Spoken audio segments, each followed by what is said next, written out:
Pascal Praud s'emporte encore contre France 5. Allez, je vous explique tout ça. Ce matin, dans l'heure des pros sur CNews, Pascal Praud a vivement attaqué Thomas Negaroff, présentateur de C'est Politique sur France 5. Ce dernier a déclaré dans son émission que le métro parisien avait été construit par des Algériens. Monsieur Snegarov, il a expliqué que le métro français avait été construit par des Algériens. Je rappelle que le métro français a été construit entre 1930 et 1930, hein, je rappelle.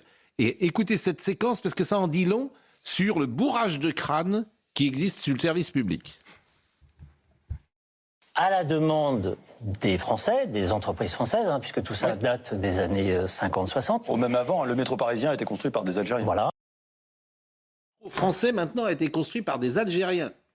Je vous assure, mais c'est juste, on est à un niveau de n'importe quoi dans ce pays, d'inculture, de bêtises, d'imprécision. Clairement, Pascal Praud était hors de lui. Et il a estimé que Thomas Negaroff avait purement et simplement inventé cette information. Mais ils disent n'importe quoi.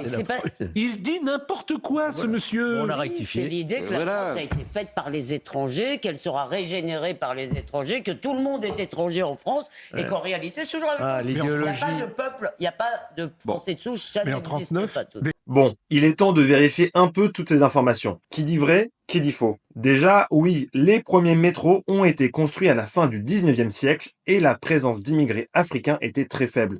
Sur ce point-là, Pascal Praud, il a raison. Mais, car il y a un mais, l'ensemble des lignes de métro n'a pas été construite en même temps et de nombreux ouvriers kabyles ont travaillé sur la construction d'autres lignes des dizaines d'années plus tard. Selon Philippe Rigiel, professeur d'histoire à l'école normale supérieure de Lyon, interrogé par France Info, dès qu'on arrive dans l'entre-deux-guerres et à forcerie dans la période d'après 45, on va trouver sur tous ces chantiers une main-d'œuvre en provenance d'Afrique du Nord. Et là, Thomas Negaroff a raison quand il dit que des Algériens ont construit des métros parisiens avant les années 50. Donc tout est une question de date.